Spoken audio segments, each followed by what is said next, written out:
Ended up doing the brakes over a couple different days, my lunch breaks. Got 2 new wheel seals or wheel cylinders, and this one's done too. I just have it propped up right now. I'm gonna put them all in the truck before I make any sort of brake line or nothing, because it can go either way. Any way can be up, any way can be down. So I'll get it bolted on before I decide which way I want to route things. So I'm taking it apart. It's pretty cool how these wheels split. There's a spacer ring in between, and then these just kind of grip the outside of the wheel to clamp everything together. And then there it is. A couple studs came out with the nuts, so I'm gonna get them off. I'll get them Loctite into the actual hub itself. Now I gotta pull the axle. I didn't glue it together. I only have 3 bolts holding on because I knew I'd be having it apart a few times, but I should be putting it together and actually gluing it together this time. Once everything's cool, I'll be able to make the brake lines, because it's just a drum on it right now. I'll be putting them on, but I have it jacked up right here where it can sit for a day and I don't have to rush to get it back together. So I'm gonna get the hubs off on both sides and start putting the backing plates on. Now I don't work on these ever, so this is probably a trick that's like day 1, but for these split caps, I only got one hand to work. But what I'm doing is just smacking it in like that, and then it comes right out instead of having to fight it out. Just hit the back of this with a hammer a few times, gives you enough room to pop this out. Tap the hammer on the screwdriver to pop it in, spreads it, and there it is. Have this side apart. I had to just take it back apart. This side's together. It finally stopped raining and my hands aren't covered, so I was able to take a video now.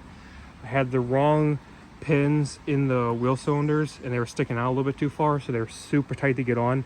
But I went through the collection of stuff that came with the truck and I was able to find it. I'll go inside the shop here and show you the wheel cylinders and everything together on the backing plate on the bench here. So I got it all nice together and lubed. I had these longer pins in. We need these shorter ones, and now it sits together really nicely. So now I can bolt this back onto the passenger side. Gonna do a little bit more work on the truck today. Got it charging while I'm doing everything. The alternator's not working right now, but I got a new gas pedal because it doesn't have one. Comes with a cable, but I got an extra cable to make it longer because of being a cab over, it needs a super long cable. New choke cable because the one in it's pretty sticky. Got a gauge that's got oil pressure, volts, coolant temp, and fuel. And then I got new clearance lights. Probably just gonna do the gas pedal with choke cable today, so that it's easy to run and move. Because right now it just has a, let's see here, just has a vice grip to push on the throttle, which isn't easy to maneuver this thing with that cable. And I've seen no videos online about how this actually goes together, so I might as well make a quick one. So it looks like that bracket kind of pinches the cable there, and then this hooks around here so they can pull it back and forth. I mean, it's pretty straightforward, but I saw nobody posting about it.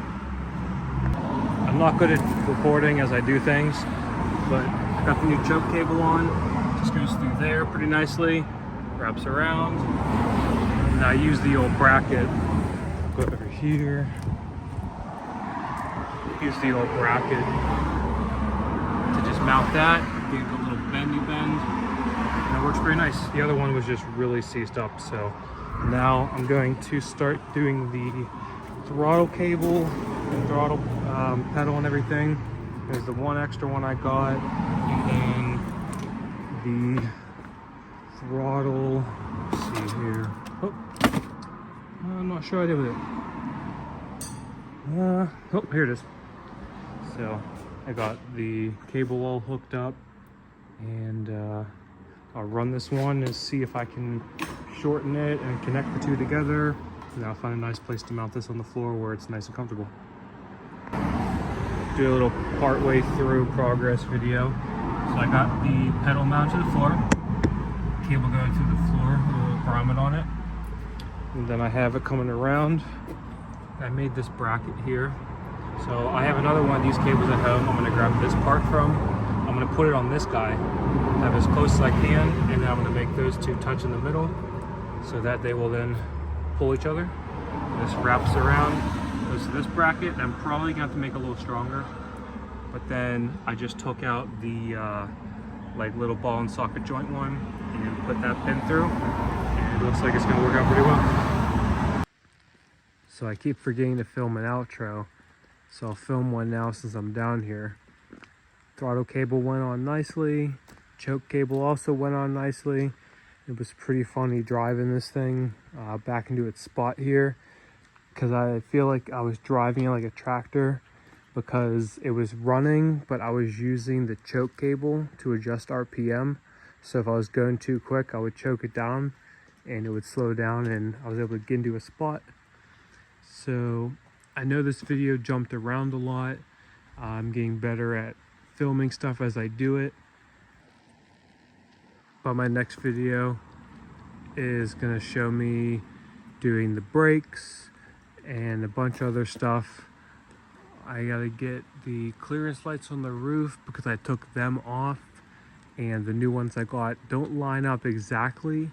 And since I don't plan on painting the truck, I gotta kind of match where the old ones are in locations so that the like rust lines, I guess, match up. But just stick around for my next video. Hopefully I post it up soon. But yeah, I'll see you in the next one.